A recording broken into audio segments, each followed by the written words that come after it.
क्यों माता जी? गीत सुना है वो? किसने सुना है? राधा राधा रटो, आगे क्या है? नहीं सुना है? अरे आप सुना दो। हाँ, नहीं, योगेश ने सुना है। हाँ। क्या है? राधा राधा रटो चले आएंगे बिहारी। आपको पता है ये गीत? ओम प्रकाश नहीं मालूम है? अरे वाह! राधा राधा रटो चले आएंगे बिहारी। राधे राधे राधे राधे रटो चले आएंगे बिहारी, आएंगे बिहारी चले आएंगे बिहारी, आएंगे बिहारी चले आएंगे बिहारी। राधे राधे, इसलिए राधे राधे हाथ ऊपर करवा के हम कहते हैं ताकि जितने लोग बिहार करने वाले हैं, बाहर जो घूम रहे हैं, वो वापस वो बिहारी यहाँ सुनने चले आएंगे। लेकिन ये बात बड़ी गहन गंभीर है कि राधा कहने पर बिहारी कैसे चले आएंगे। मैं ओम प्रकाश बोलूंगा तो हमारे भाव कैसे आएंगे? ओम प्रकाश बोलूंगा तो रागिनी कैसे आ जाएगी? आएगी क्या? नहीं आ सकती। क्यों योगेश भाई? मैं योगेश बोलूंगा तो ओम प्रकाश आएगा क्या? नहीं आएगा। जिसका नाम पुकारो वही आएगा। लेकिन राधा राधा कहो तो श्याम चले आएंगे, ये जरा अटपटा सा लगता है, लेकिन सही बात है। राधा राधा रटोगे तो श्याम जरूर चले आएंगे। कैसे? राधा का अर्थ क्या है? वास्तव में राधा का अर्थ है रा यानी राम और धा यानी धारण करना। हमने 3 राम की कहानी कल बताई थी। तो कौन से राम के गुणों को धारण करना? राम के गुणों को धारण करना, वो है राधा रटना। राम के गुणों को धारण करने वाला व्यक्ति श्याम के समीप पहुंच जाता है, माने कृष्ण कन्हैया बन जाता है। तो कल समुद्र मंथन की बात चली थी, उसमें पहला जो तत्व निकला था समुद्र मंथन में, वो विष निकला था। अर्थात क्या है इसका मतलब? कि जब हम ज्ञान सुनकर विचार सागर मंथन करते हैं। सागर क्या है? हमारे अंदर चलने वाले विचार अथाह होते हैं, आप उन्हें रोक नहीं सकते। पहले दिन की कथा में हमने आपको आकाश तत्व के बारे में बताया था। आकाश तत्व क्या है? विचार। जैसे आप जो है बीमार पड़ते हैं तो घर में बहुत परेशानी महसूस करते हैं। आपके मन में क्या ख्याल आता है? कि कोई जल्दी से जल्दी मेरे को डॉक्टर के पास ले जाए। तो घर में बहुत परेशान होते रहते हैं, और जैसे ही आपके परिवार के सदस्य आपको हॉस्पिटल ले जाते हैं, वहां आपकी परेशानी कम हो जाती है। इलाज नहीं हुआ है अभी, वहां आप जाके बैठ गए हैं, आप तसल्ली से बैठते हैं। फिर 1 घंटे बाद भी डॉक्टर मिलेगा तो भी आप शांति बनाए रखते हैं और आपको वो परेशानी महसूस नहीं होती है। क्या हो जाता है वहां?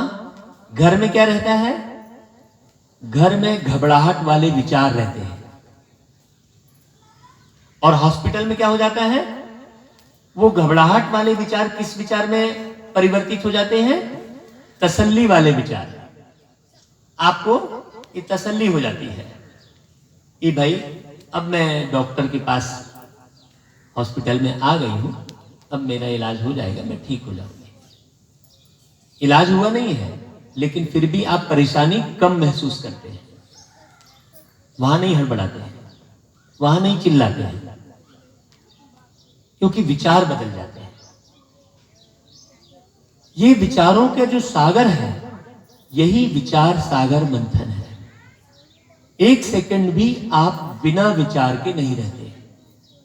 हमने आपको बताया था कि पानी के बिना आप कुछ दिन बिता लेते हैं, हवा के बिना कुछ मिनट आप बिता लेंगे, भोजन के बिना कुछ दिन बिता लेंगे, अग्नि के बिना बिता लेंगे, लेकिन विचार के बिना आप एक सेकंड भी नहीं बिताते। बिताते हैं क्या? तो मंथन किसका करना है? ये जो समुद्र मंथन की बात चल रही है, और उसमें से जो और उन्होंने बताया कि मंदराचल पर्वत डाला, वासुकी नाग लिया, तो ये समुद्र मंथन किस बात का मंथन है? विचार का मंथन है, विचार सागर मंथन।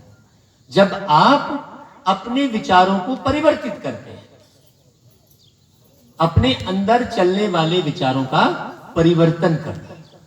मंथन करना माना जांचना कि हमारे अंदर से कौन से विचार निकल रहे हैं, विष वाले विचार निकल रहे हैं या अमृत वाले विचार निकल रहे हैं। जब आप ज्ञान सुनकर ज्ञान की मथानी, जैसे मठा मथते हैं, मठा मथते हैं तो उसमें से क्या निकलता है? मथने के बाद मक्खन निकलता है। फिर मक्खन को पकाते हैं, मक्खन को पकाते हैं तब क्या बन जाता है वो?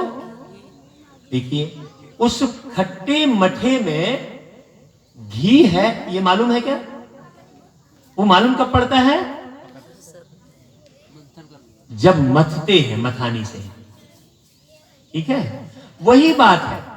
सागर को, अब इतने बड़े सागर को मथना है तो क्या चाहिए रहेगा? बड़ा मंदराचल पर्वत चाहिए रहेगा। तो भगवान ज्ञान का जो सागर है, उस सागर को मतने के लिए हमको अपने मन को भी विशाल बनाना पड़ेगा। मैं मेरा मेरा से हटाना पड़ेगा। संकुचित मन को क्या करना पड़ेगा? विशाल पर्वत की तरह बनाना पड़ेगा। समझ में आ रहा है ना योगेश? अभी हमको मैं मेरेपन से हटकर, संकुचित परिवार से उठकर, हमको बेहद का परिवार, सारा जग परिवार है अपना, कोई नहीं पराया, और जैसी नजर से देखा हमने वैसा उसको पाया। अगर बाहर में बहुत अच्छी धूप निकली हुई है और आपने काला चश्मा लगाया है तो क्या दिखाई देगा? सबको तो रोशनी दिखाई देगी, लेकिन आपको काला चश्मा लगाने से काला दिखेगा। दृष्टि का परिवर्तन, दृष्टि का परिवर्तन मतलब दृष्टिकोण का परिवर्तन, अपने अंदर के विचारों का परिवर्तन। विचार सागर मंथन, समुद्र मंथन की जो कथा है वो इसी बात को सिद्ध करती है। हमने केवल कथा को सुना और उसमें पड़ गए। तो कथा में ये बता रहे हैं कि आप जब मंथन करते हैं तो सबसे पहले आपके अंदर से विष निकलता है, आपके अंदर की बुराइयां बाहर निकलती हैं। जो दवा हम खाते हैं वो भी शरीर के अंदर में पूरा मंथन का ही काम करती है, पूरे शरीर में वो घूमती है और बीमारी को बाहर निकालती है। आयुर्वेद की जो दवा है, होम्योपैथिक की जो दवा है, वो खाते हैं तो क्या होता है? बीमारी उथाल खाती है। उसी प्रकार जब आप भगवान के ज्ञान का श्रवण करते हैं तो हमारे अंदर के विष पहले बाहर निकलते हैं। फिर दूसरा, उस विष का नाम था कालकूट, हलाहल विष, जो समुद्र मंथन से निकला बताते हैं। उस विष का नाम था कालकूट। देखिए, काल यानी क्या हुआ? काल यानी समय। कालकूट, कूटना यानी उसको समझना गहराई से, समय की पहचान। जब आपको समय की पहचान होगी कि अभी कौन सा समय चल रहा है, तब आपका जन्म, आपके जन्म जन्मांतर के विष बाहर निकलेंगे। और दूसरा जो निकला मंथन करने के बाद, वो बताते हैं कि कामधेनु गाय निकली। समुद्र मंथन की कथा में आता है कामधेनु गाय। उसमें बताते हैं कि कामधेनु गाय जब निकली तो उसे किसने लिया? विष किसने लिया? विष लिया शिव जी। और कामधेनु गाय को किसने लिया? कामधेनु गाय को लिया ऋषि मुनियों ने। तो कामधेनु किस बात का प्रतीक है? जब हम विचार सागर मंथन करते हैं, जब हम ज्ञान का मंथन करते हैं, जब हम गीता के ज्ञान को केवल सुनते नहीं हैं, उसकी गहराई में जाते हैं, उसको मथते हैं, तो हमारा मन निर्मल हो जाता है। तो निर्मल मन किसके पास चला गया? ऋषि मुनियों का मन निर्मल होता है। तो उसी को दिखा दिया कि कामधेनु गाय किसने ले ली? ऋषि मुनियों ने ले ली। उसके बाद जो है निकलता है श्रवगुड़ा। श्रवगुड़ा घोड़ा। श्रवगुड़ा का मतलब होता है सफेद घोड़ा। जब मंथन किया तो घोड़ा निकला। ये घोड़ा भी किस बात का प्रतीक है? सफेद घोड़ा। पहले निकला विश्व, फिर निकली कामधेनु, फिर निकला सफेद घोड़ा। ये घोड़ा भी किस बात का प्रतीक है रागिनी? हाँ, घोड़ा प्रतीक है कर्मेंद्रियों का। जब हम ज्ञान का मंथन करते हैं तो हमारी कर्मेंद्रियां भी सफेद स्वच्छ हो जाती है। दृष्टि काली नहीं रह जाती है। दृष्टि क्या हो जाती है हमारी? काली दृष्टि नहीं रह जाती, काली सोच नहीं रह जाती, उसमें स्वच्छता आ जाती है। तो मन हमारा बहुत बढ़िया अश्व की तरह हो जाता है। फिर उसके बाद ऐरावत हाथी निकला समुद्र मंथन से। तो ऐरावत हाथी का मतलब क्या हुआ? ऐरावत हाथी में 4 दांत की चमक थी।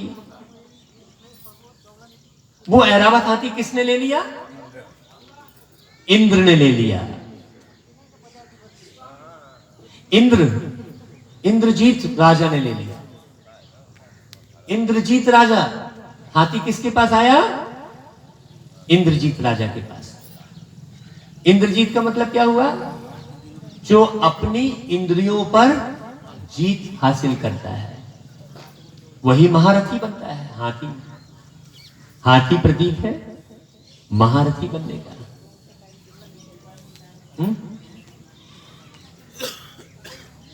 फिर उसके बाद मंथन करते चले तो अगली निकली कौस्तुक मणि। कौस्तुक मणि को विष्णु ने अपने हृदय में रख लिया, ये बताते हैं। कौस्तुक मणि प्रतीक है प्रेम का, भक्ति का, लगन का। बहुत ध्यान से सुनना। जब हम ज्ञान का मंथन करते हैं तो हमारी लगन भी बढ़ती है। जैसे रागिनी को अच्छे से मालूम है कि हम पूरे समय, हमारी धर्मपत्नी रागिनी नाम है उसका, वो रोटी भी बनाती है तो हम क्या करते हैं रागिनी? जरा माइक लेके बताओ, पकड़ो माइक, उठाओ ना।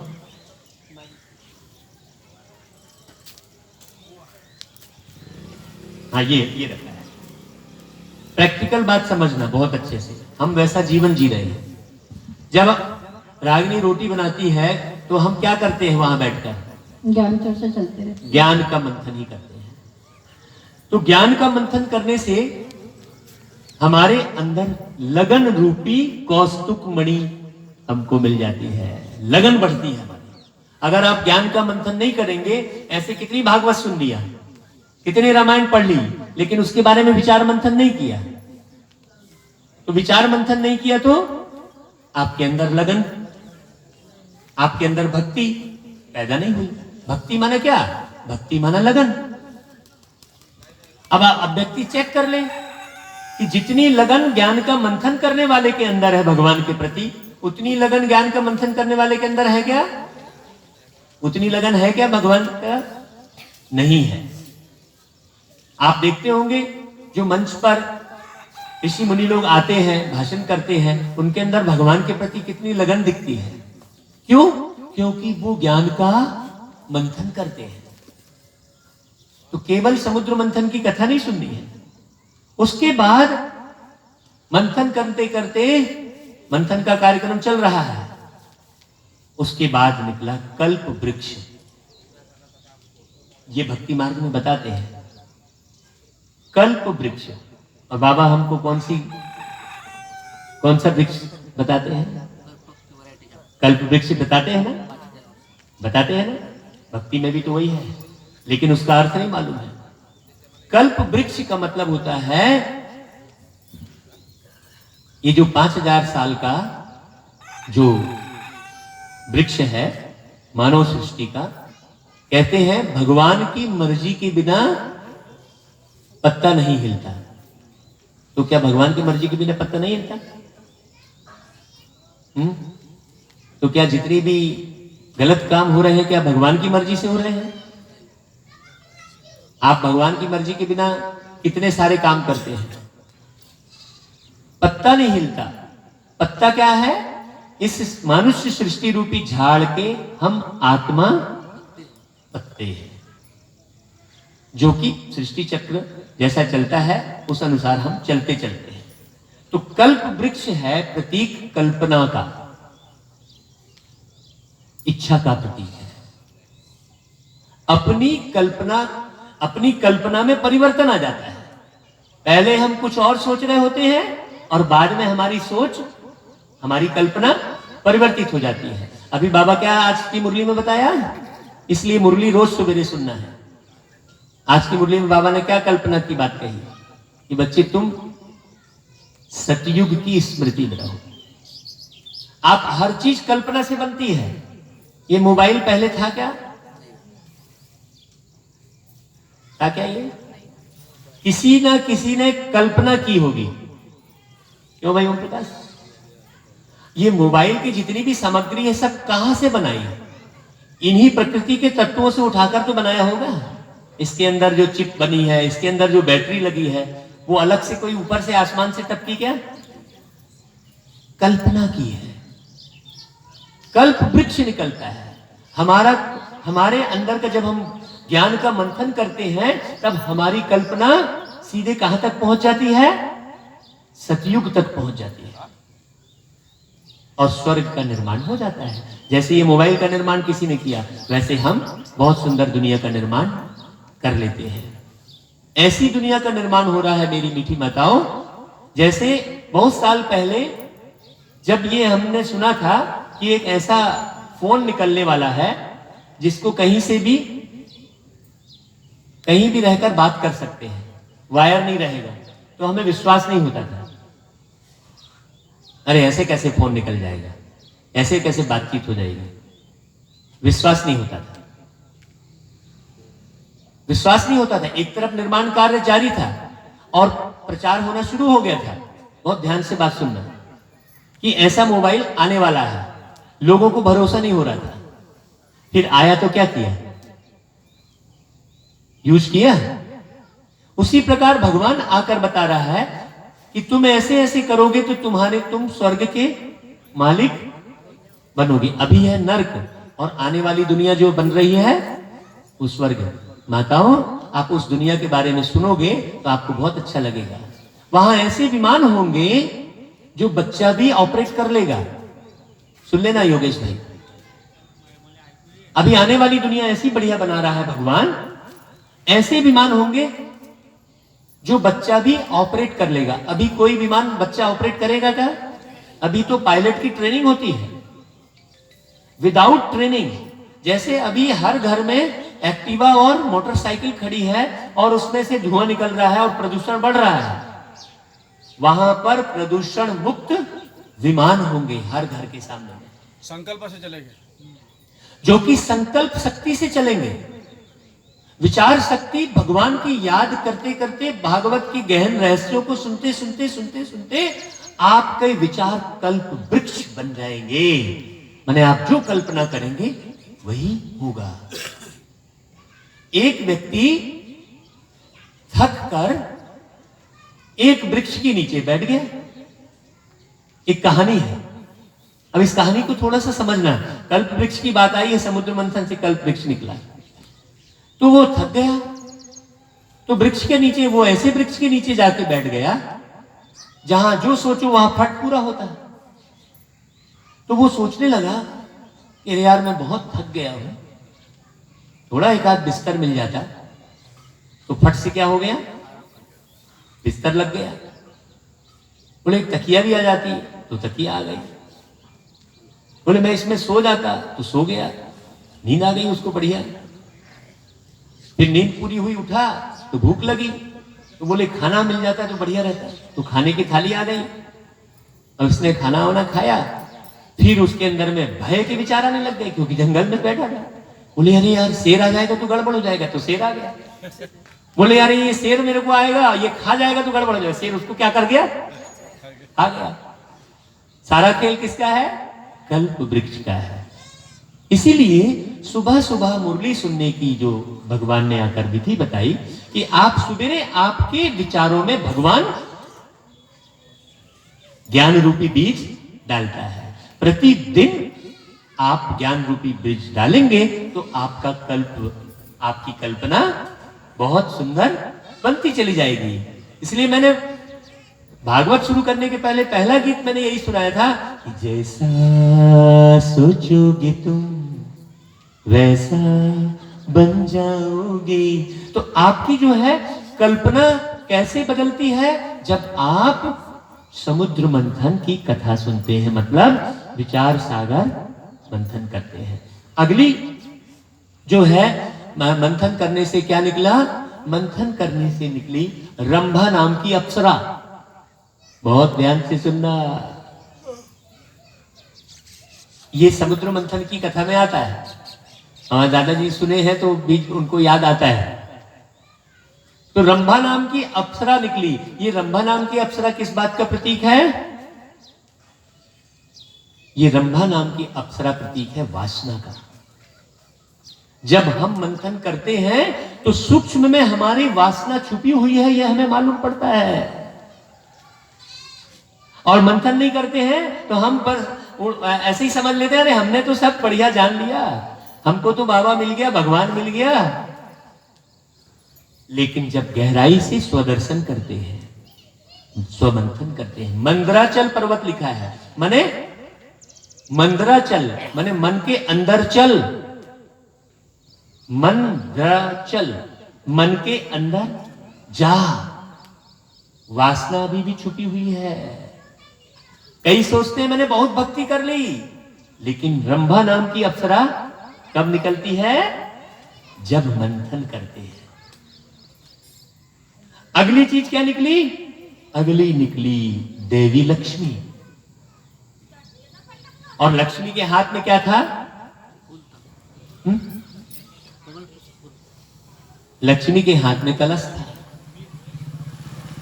कलश ली हुई लक्ष्मी निकली, बताते हैं। जब हम विचार सागर मंथन करते हैं तो हम ज्ञान रूपी धन अर्जित कर लेते हैं, स्वास्थ्य रूपी धन अर्जित कर लेते हैं। धन केवल ये गांधी नोट ही धन नहीं है। हमने क्या समझ लिया, उस गांधी नोट को ही धन समझ लिया। तो बहुत लोग क्या करते हैं कि डुप्लीकेट नोट छापने की प्रक्रिया शुरू कर देते हैं। अरे भाई स्वास्थ्य भी धन है। हमारा जो परिवार है, जो हमारे बच्चे हैं, वो भी धन है कि नहीं धन? हमें उस धन को भी संभालना चाहिए। लेकिन व्यक्ति की बुद्धि उस कागज की नोट की तरफ इतनी चली गई है कि उसके जो संतान रूपी धन है उसको संभाल नहीं रहा है। उसको क्या कर दिया उसने, 50,000 का मोबाइल पकड़ा दिया। अब वो मोबाइल में क्या देख रहा है उससे कोई लेना देना नहीं है। उसको 1.5 लाख 2 लाख की रेसिंग बाइक पकड़ा दी। अब वो बाइक में कहां एक्सीडेंट कर रहा है, क्या कर रहा है, कोई पता नहीं है। बड़े बड़े करोड़पति अरबपति लोग अपनी संतान को कैसे पालते हैं, वो ज्ञान धन से नहीं पालते हैं। वो बड़ी बड़ी स्कूलों में जहां एयर कंडीशन लगा है वहां एडमिशन कराते हैं। तो एयर कंडीशन में बैठ के बच्चा पढ़ाई पढ़ेगा कि एयर कंडीशन का आनंद लेता रहेगा? पहले गुरुकुल में पढ़ाई करते थे। अब सांदीपनी आश्रम में कृष्ण जी पढ़ाई पढ़े तो गुरु माता ने क्या किया, जंगल में लकड़ी काटने कृष्ण जी को भेजा ना। पहले श्रम की शिक्षा सिखाई जाती थी, पहले व्यवहार की शिक्षा सिखाई जाती थी। अब कृष्ण सुदामा की जो स्टोरी आएगी उसमें पूरा आपको सुनाएंगे। आजकल गुरुकुल में क्या हो रहा है? आजकल गुरुकुल है ही नहीं, पूरी विकृति हो चुकी है। तो धन, जब हम विचार मंथन करते हैं तो ये देखो, ये विचार मंथन किया तो ये निकल रहा है ना। तो देखो हमने अपने बच्चों को, अब हमारी रागिनी सामने बैठी है, हमने अपने बच्चों को कैसे पाला भाई? बताओ तो जरा जरा, थोड़ा माइक में बोलो। प्रैक्टिकल बात है ना, हम करने के बाद यहां बैठे हैं इस गद्दी में, व्यास गद्दी में। उस परवरदिगार ने, जब आप करते हैं प्रैक्टिकल जीवन में करते हैं तो क्या करते हैं हम बच्चों के साथ? जब बच्चे छोटे थे तब से बच्चों को एक तो पूरा जो ज्ञान मंथन करते थे वो सुनाते थे। दूसरा, बच्चों को अपनी गोदी में बैठा के, बच्चे अभी बड़े हो गए तो भी बच्चों को गोदी में बैठा के, और उनको छोटे छोटे थे तब भी जी जी करके बात करते थे। बच्चों के नाम के आगे जी लगा के बात करते थे। और पूरा बच्चों को, मतलब हर एक में बच्चों को ऐसे शिक्षा देते थे और बच्चों से दोस्त की तरह व्यवहार करते थे। तो आज हमारे दोनों बच्चे, गर्व के साथ कह सकता हूं, मैं भी परिवार वाला हूं। यदि मैंने अपने अनुभव शेयर नहीं किए, केवल कथा सुना के भाग गया, तो आपको कैसे प्रेरणा मिलेगी? आप तो प्रेरित होते हैं सामने कोई चीज देखकर। आप प्रेरित होते हैं जब बाजार में जाते हैं तो सुंदर सी साड़ी वो टांग के रखता है सामने, एक बहुत सुंदर सी पुतले में पहना कर रखता है, प्रैक्टिकल में दिखाता है वो, तब आप प्रेरित होते हैं, यार ये वाली साड़ी खरीद लूं। होते हैं कि नहीं माता? तो दिखाना पड़े हमें। विचार सागर मंथन करके हम अपने अंदर के धन को चेक करें, देखें। अब बच्चे कहाँ है अभी बताओ ना जरा। क्या हाँ, अब वो बच्चे संतों की तरह जीवन जी रहे हैं। वो ईश्वरी कार्य में दोनों बच्चे समर्पित हैं। देखिए, हमने भी तो इसी रद्दी दुनिया में उनको पाला। सभी ताली बजा भाई। आज जिस प्रकार मैं देश विदेश में जाकर भागवत कथा का वाचन करके लाखों परिवारों का परिवर्तन करने के निमित्त बना हुआ, बड़े मुझे ये क्या स्वाभिमान आता है, अभिमान नहीं। अभिमान को बदलो स्वाभिमान में, देह अभिमान को बदलो आत्म अभिमान में। तो मेरा जीवन तो धन्य हो गया, सफल हो गया। अब मैं जब भी ये शरीर छोड़ूंगा तो दुखी होकर छोड़ूंगा कि खुश होकर छोड़ूंगा? बताइए। मुझे आनंद आएगा शरीर छोड़ने में, मैं मस्त होकर शरीर छोड़ूंगा और बड़े मस्ती से अपने परमात्मा के घर जाऊंगा, क्योंकि मुझे एक एक नॉलेज मिल चुकी है कि बाबा मेरा परमात्मा कहां रहता है। अब मैं शरीर छोड़ने के बाद कहां जाऊं, क्या हुआ, नहीं होगा, क्योंकि मैंने अपने आप को बहुत अच्छे से इस प्रतिदिन ज्ञान का श्रवण करके अपने आप को अच्छे से जान लिया है कि मैं अति सूक्ष्म सितारा हूं। तो मैंने पुत्र को भी धन समझा, पत्नी को भी धन समझा, अपने पड़ोसी को भी धन समझा, क्योंकि यदि मैं घर से निकलते समय हपट के गिर गया, बहुत ध्यान से सुनना, तो मुझे टीवी का संत निकल कर आकर उठाएगा क्या? कि मंदिर की मूर्ति उठा निकल कर मुझे उठाएगी? कौन उठाएगा मुझे? पड़ोसी ही उठाएगा। बहुत बारीकी से समझना। तो हम तो मंदिर की मूर्ति में पूरे भाव उड़ेलते हैं और पड़ोसी से के साथ दुर्भाव रखते हैं। आज मैं हमारे पड़ोसियों के लिए क्या लिखा हूं वो आप देखेंगे तो आप गदगद हो जाएंगे। जिस मोहल्ले में मैं रहता हूं, जिस बाड़े में रहता हूं, उस बाड़े के लिए मेरे हृदय में कौन से भाव प्रेरित हुए, मैं प्रतिदिन लिखता हूं। वो भाव देखिए, मैंने लिखा, बड़ा अलौकिक, निराला, न्यारा, प्यारा, मेरा मिश्रा बाड़ा। मेरे बाड़े का नाम मिश्रा बाड़ा है। रायपुर छत्तीसगढ़ में एक बाड़ा है जहां मैं विगत 5 वर्षों से रह रहा हूं। वास्तव में मैं बहुत सौभाग्यशाली हूं और मेरे श्रेष्ठ कर्मों के फल भी हैं, जो परमात्मा ने मुझे इतने अच्छे स्थान पर, इतने नेक, ईमानदार, शाकाहारी, अपने कार्य व्यवहार में निपुणता पर ध्यान देने वाले, स्वस्थ, खुशनुमा, पवित्र दृष्टि वृत्ति के साथ स्पष्ट दृष्टिकोण रखने वाले लोगों के बीच स्वयं के सुंदर निवास पर सुख शांति से रहने का अवसर प्रदान किया है। ये मैं किसके लिए भावना रख रहा हूं? अपनी बाड़े में रहने वाले लोगों के लिए। आप क्या करते हैं? ज्ञान तो बहुत सुन लेते हैं, लेकिन अपनी भावनाओं को परिवर्तित नहीं करते हैं। तो आज मैं जिस बाड़े में रहता हूं वो बाड़ा ही मेरा, आज मैं जिस मोहल्ले में रहता हूं वो पूरा मोहल्ला ही मेरा परिवार बना हुआ है। एक व्यक्ति से भी मेरी जरा भी नजर तिरछी वाला हिसाब नहीं है। मन में किसी के भी प्रति इतना सा भी कुभाव नहीं है। आप लोग बैठे हैं, जरा बताएं, जरा सच्चाई से भगवान के दरबार में बैठे आप लोग बताएं।